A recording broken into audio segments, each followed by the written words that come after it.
PJ Net Live on Tuesday night. We have a special guest, Tammy, standing by in our green room. Bumper is rolling. Our YouTube feed is live and in sync. We are recording, we are streaming, we are switching to Studio 5 in 5, 4, 3, 2, 1.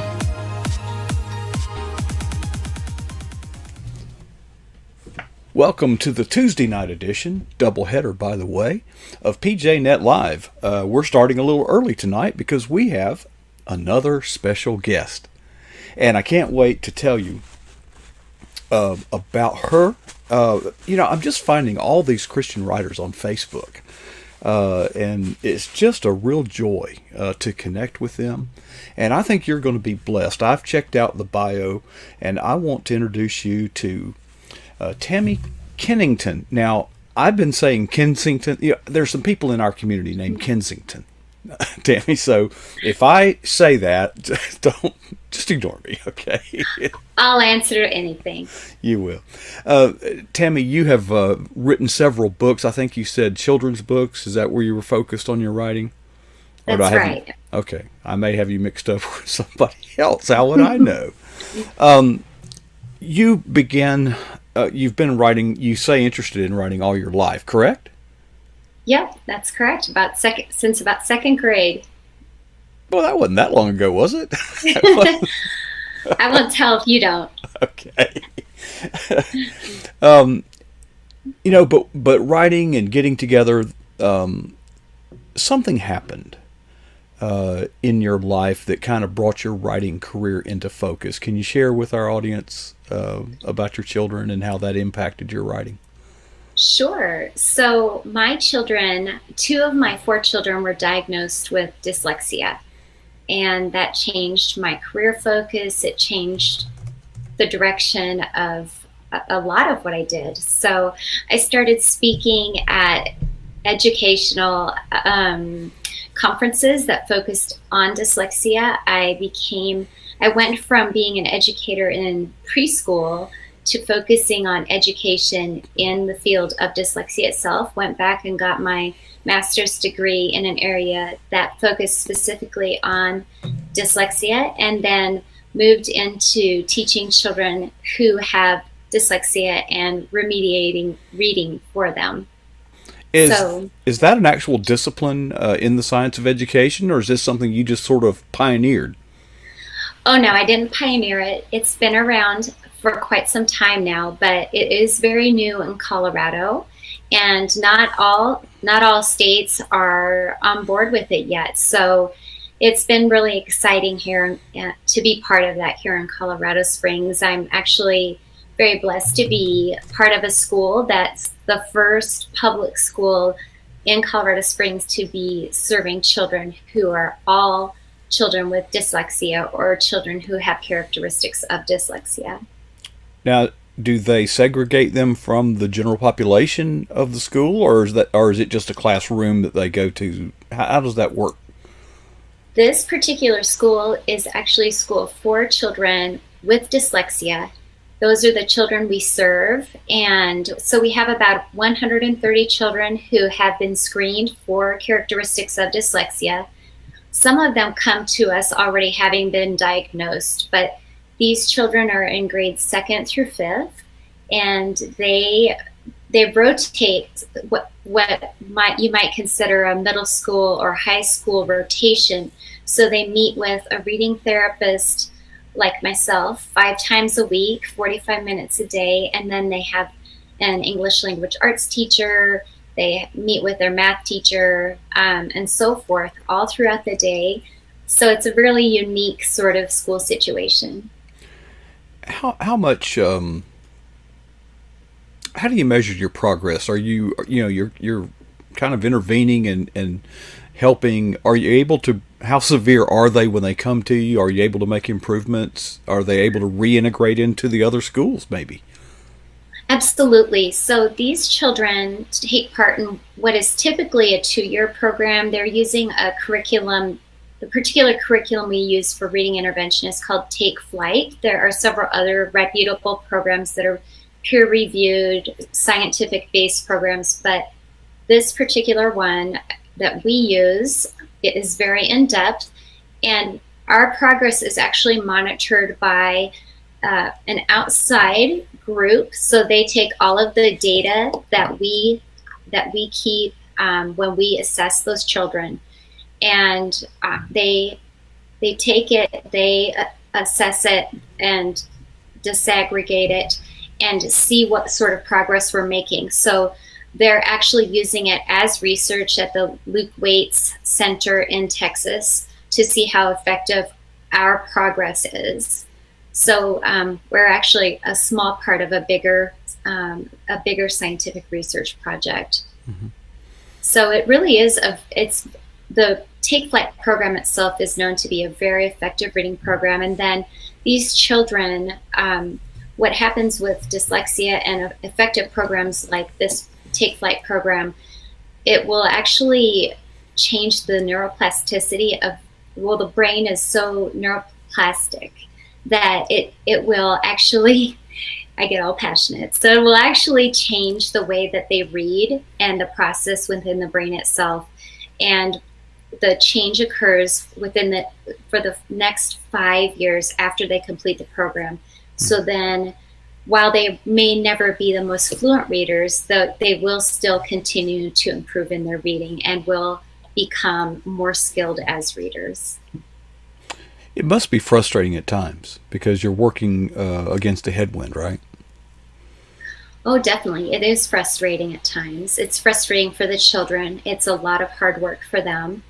But it's so gratifying when you see these little babies who come in as maybe second or third graders who have struggled maybe since preschool and kindergarten, and maybe have repeated kindergarten and then been through first and or second grade.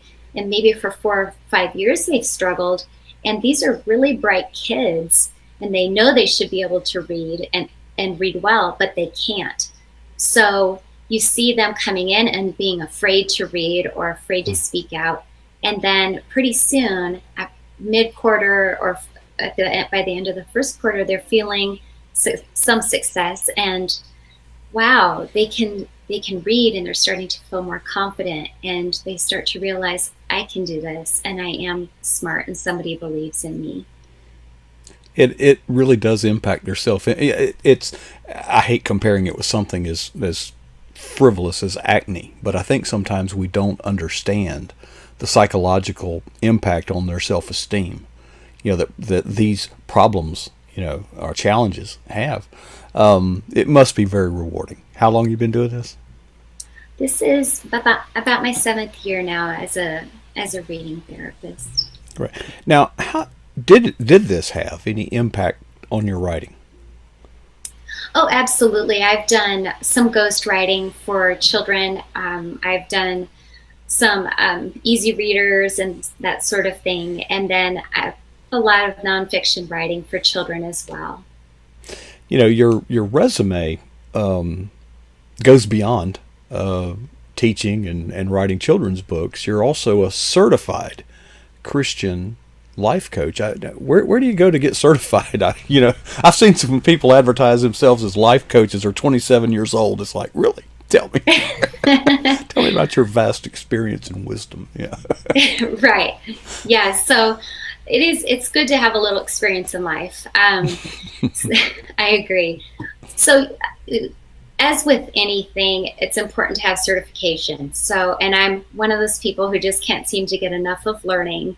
It's part of something I love doing. And so to be certified, you have to take courses and obtain something that is actually certification. You have to know what you're doing, and you have to have a background and some base of knowledge. So I have recently completed that, and I'm excited to actually be a qualified, certified Christian life coach now, and able to really just minister and serve women in particular in that way. Okay. Let me draw a distinction between a life coach that is a Christian and a Christian life coach. Mm-hmm. There's a difference. Yes. Yes. There are psychologists who happen to be Christians, but there are also Christian psychologists. Yes. Okay. that there was one guy, a friend of mine, who was a marriage and family counselor, and he would not counsel you until he had gone over. If you were a Christian, he would affirm that. If you were not, he basically wouldn't take you as a client, because he said the curriculum that he used was based on the Bible. And he says, God is the authority on marriage, and I can't counsel you if you don't buy into the idea. You would have to be a born-again Christian, otherwise I can't. The state shut him down. Oh, wow. Yeah, because he wasn't, quote, licensed. And he was doing, and he just, anyway, and we can't interview him. He has gone to be with the Lord. But he was a powerful guy. You also do some public speaking. I do. Yes. So I have an upcoming event. I'm very excited to be part of it, and just feel just very blessed to have this opportunity to be going actually down to South Carolina in November to speak with a group of women who have experienced trauma. My heart really is to minister to women really who have experienced trauma. And so I speak publicly to women who have experienced trauma, whether that's some form of child abuse, domestic violence. I grew up in a home where there was a lot of both. So I just want people in general, whether men or women, to know there's just hope for healing, and God can just, he can heal those wounds, and he wants to bring restoration to those hearts, and he's able to do that. I want to put something on the screen, and I want to bring it up. It's a little bit out of context. Hope for healing. Every time I get an email from you, there's a little thing at the bottom. Your website, tammykennington.wordpress.com. You produce apparently a monthly something, and people can, anybody that wants it can get it. How do they go about getting Hope for Healing, the free ebook, right? And tell us about that.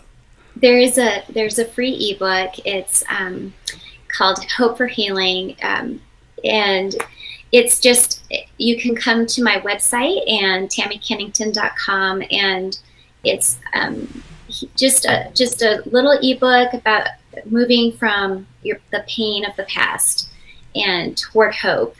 And all you do is just sign up. You'll get a weekly dose of hope in your inbox and get a little free ebook there, and we'll get to know each other, and just a little bit of encouragement for your heart. Tammy, you work, I won't say in a dark world, but you work in an environment of people with infirmities, people that are struggling with issues. It's a little bit different than being a motivational speaker at a sales, convention where everybody's pretty, quote, normal. How do you keep your own self motivated? How do you keep yourself from being drawn into that vortex that you're fighting against? I think God has just helped me to survive so much darkness that He has just given me a desire to share healing with people, and to speak hope over their lives, and to encourage their hearts. And Jesus is my light, so I'm not worried about being in the dark places. So I think as a believer, that's who we are to be. We're to be the light in the dark. So it's okay for me to feel the pain of other people. Jesus felt the pain. Jesus wept for other people. So I'm okay with feeling that. I want them in exchange to feel His joy, and to feel His peace and His hope. So that's really my job, is and my hope, again, there's that word, is to exchange that for them, with them. Does that make sense? It does, Tammy. And I served, by the way, let's go to the chat room real quick. Do you know Becky Lindsay? Hazards Me? 4. Yeah. Okay. I do Rebecca not. is a fellow Christian writer and author. She's here with us. Hazards 4. Bet you don't know him either. I do Hazards is not. with. Yeah. Rachel Colby, a Christian writer and a heck of a good person. Sunbelt girl Tammy from Georgia. All in the chat room. Tammy, I didn't, or I did, for 14 years, serve as the disaster relief director for the Florida Baptist Association. And in that time, I lived in this world that you live in, where you go into a broken situation. In my case, extremely broken. And it's emotionally taxing. Yes. Do you ever reflect on a time you feel like you just, what's one of the worst moments that you've had that you just felt like you just couldn't help? I think the hardest moments are for me at times are actually some of those times when I'm in the classroom and I see a child who's broken, and a child has expressed that he's been abused. And actually this happened last year with a little girl, and I kept calling our local DHS to say, you need to help this little girl. She's afraid to go home, and here's what's happened. And they said to me, we can't do anything yet. She needed to have had something physically happen to her. And I said, she doesn't want to go home. You have to do something. And that was probably the most frustrating time for me. I'm not a person who angers quickly, and that made me really angry. Yeah. It really makes your heart heavy, doesn't it? I've got similar experiences in disaster relief, but you know what keeps you going is those high moments. Tell us a high moment. I think a high moment would be when somebody shared with me that just my being there and listening to them made a difference, that they had the courage to speak out and that they felt like they had a voice for the first time. And when you've not felt like you've had a voice before, when you feel empowered enough to have one, it changes your life. So that meant a lot to me, just knowing that if just my presence can make a difference for one person, then God is using me to do my small part. And that's really all I want to do. You're making my eyes leak. Tammy, what a story. Thank you so much. I know that sometimes it must be challenging, but thank you for your ministry to those that are less fortunate. But thank you for your ministry of offering hope. What a story you've got, and thank you so much for sharing that with us. And maybe we'll do this again sometime, Tammy. Keep doing what you're doing, girl. I'd love that. Thanks so much for having me, Mark. All righty. All right, that's just the warm-up. I gotta get some tissue, folks. That was good. Folks, there are people out there. I got to kind of wind it up because we do have Dale Didway due at the bottom of the hour. And he has got quite a story to tell about how he spent his Saturday this past weekend, and he wasn't watching football. And he'll have more to say about that. Folks, PJNet Live will continue all night and all day, but we'll have Dale Didway in about 10 minutes. See you then.